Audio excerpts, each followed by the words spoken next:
नमस्कार, आप देख रहे हैं सनराइज समाचार और मैं हरप्रीत सिंह। आपको बता दें, जो किसान बिल अभी लोकसभा और राज्यसभा में पारित हुआ है, राष्ट्रीय किसान एवं मजदूर संघ उसका पूर्ण रूप से समर्थन करता है। यह बिल इस देश के किसानों को स्वतंत्र बनाने का एक ऐतिहासिक फैसला है। मंडी समितियों की बीड़ियों से मुक्त होने वाला और अपने अनाज को पूरे भारत वर्ष में कहीं भी अपनी मर्जी से बेचने की आजादी वाला बिल है। कृषि बिल को लेकर देश भर में माहौल गरमाया हुआ है। विपक्ष जहां एक और जोरदार ढंग से प्रदर्शन कर रहा है, तो वहीं पंजाब, हरियाणा और पश्चिमी उत्तर प्रदेश के किसान भी इन बिलों को लेकर जोरदार प्रदर्शन कर रहे हैं।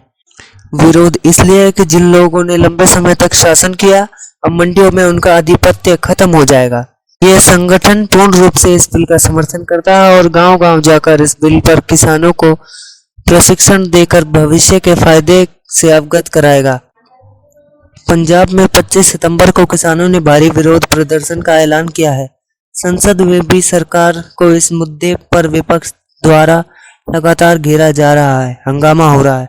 चूंकि मुद्दा किसानों से जुड़ा है, इसलिए कोई राजनीतिक दल खुद को उनका हितैषी साबित करने से चूकना नहीं चाहता। सरकार ने क्यों बदलाव किए हैं, उसे लेकर किसानों के मन में कई शंकाएं हैं। इन शंकाओं को दूर करने के लिए नरेंद्र मोदी सरकार ने अखबारों में विज्ञापन देकर स्थिति साफ करने की कोशिश की है।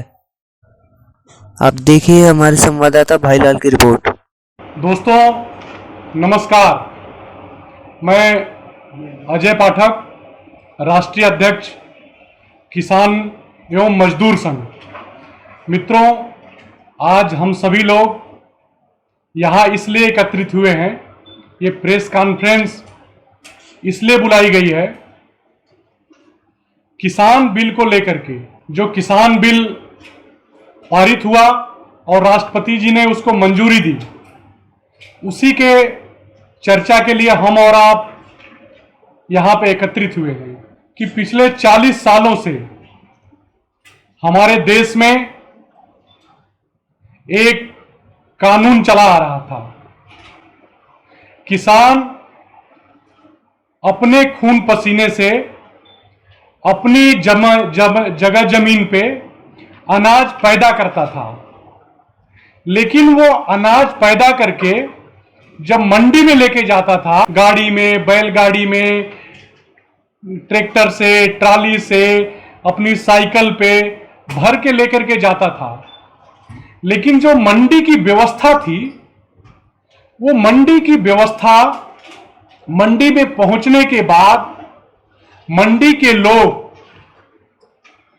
चुपचाप होकर के इंतजार करते थे। इंतजार किस चीज का करते थे मित्रों? कि ये जो किसान आया है गांव से फसल लेकर के अपनी, जो 3 महीने 4 महीने अपनी फसल तैयार किया है अपने खून पसीने से, वो मंडी में बैठे बैठे जब वो थक जाएगा तब हम उसका सौदा करेंगे। वो किसानों के सब्र का इम्तिहान लेते थे कि कितनी देर वो इस मंडी में बैठ सकता है। मजबूरन किसान को दलालों के पास जाना पड़ता था। किसान इस बिल पास होने से वो स्वतंत्र हो गया।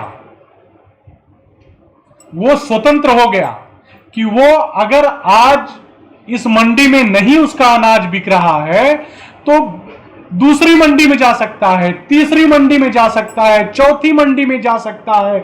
अपने स्टेट में अगर नहीं बिक रहा है, तो 10, 20, 25 किसान एक साथ मिलकर के 2-4 ट्रैक्टर ट्राली में, 10, 20, 25 गांव के किसान 2-4, 5 ट्रैक्टर ट्राली में अपना अनाज भर के दूसरे स्टेट में जा सकते हैं बेचने के लिए। किसी तरह का कोई रोक टोक नहीं है। लेकिन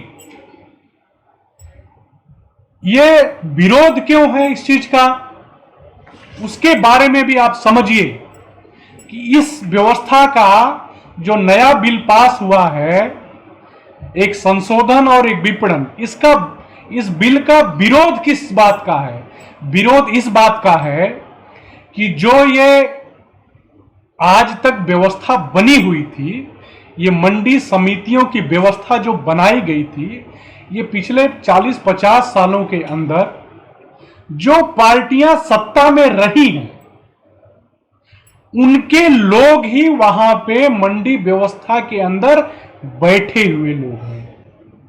ये सारी मंडी की व्यवस्था उनके चंगुल में है और किसान को वो अपना बंधुआ मजदूर समझते थे।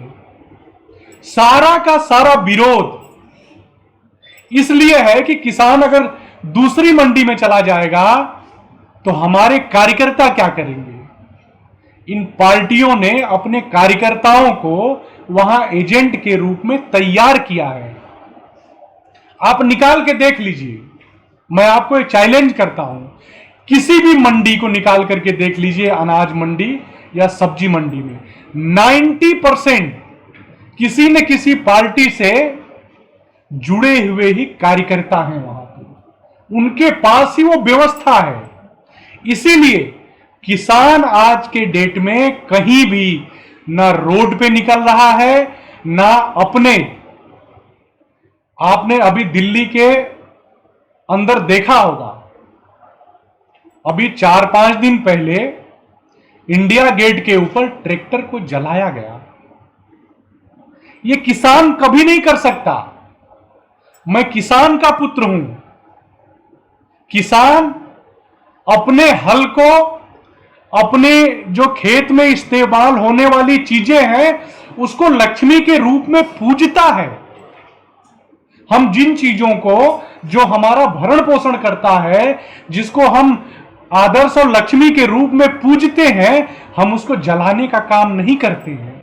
एक दूसरी चीज है, उसमें 2 बिल है। एक बिल ऐसा है कॉन्ट्रैक्ट फार्मिंग का। कॉन्ट्रैक्ट फार्मिंग आज भी हो रही है, लेकिन किसके साथ हो रही है? जो बड़े किसान हैं, जिनके पास 50 एकड़, 100 एकड़, 500 एकड़ खेती है, वो कॉन्ट्रैक्ट फार्मिंग कर रहे हैं। वो एग्रीमेंट के थ्रू अपनी जगह देते हैं 5 साल 10 साल के लिए, और उसका पैसा वो पहले भी उठाते हैं 30% से लेकर के 50% तक। बहुत सारे लोग तो 80-80% पैसे उठाते हैं, उठा करके और अपने उससे दूसरा भी कारोबार करते हैं, उसी से उनका सब कुछ चलता भी है। लेकिन ये व्यवस्था अगर छोटे किसान को मिलती है तो इसमें हर्ज क्या है? किस प्रकार का हर्ज है? अगर मैं छोटा किसान हूं, मेरे पास 1 एकड़ भूमि है, उस 1 एकड़ भूमि को मैं 5 साल के लिए किसी हमारे गांव के पास में जो अनाज का बड़ा व्यापारी है उसके साथ हम अगर एग्रीमेंट करते हैं, एग्रीमेंट करके अगर हम आज 3 साल का एग्रीमेंट करते हैं, हर साल हम 1 लाख रुपए का एग्रीमेंट उससे करते हैं और 1 लाख रुपया हम उससे 1.5 लाख रुपया हम उठा लेते हैं, तो आज हमको जो 1.5 लाख रुपया मिला है उससे तो हम अपने परिवार की, हमारे बच्चे की फीस की व्यवस्था कर सकते हैं, हम अपने परिवार की अदर व्यवस्था कर सकते हैं, या हम उससे कोई दूसरा बिजनेस स्टार्ट कर सकते हैं, या हम 1 एकड़ की जगह हम और 10 बिस्सा खेती खरीद सकते हैं उस 1.5 लाख रुपए से। सनराइज समाचार को सब्सक्राइब करें और बेल आइकन को ऑल पे सेट करें ताकि आप हमारी आने वाली वीडियो का नोटिफिकेशन सबसे पहले पा सकें।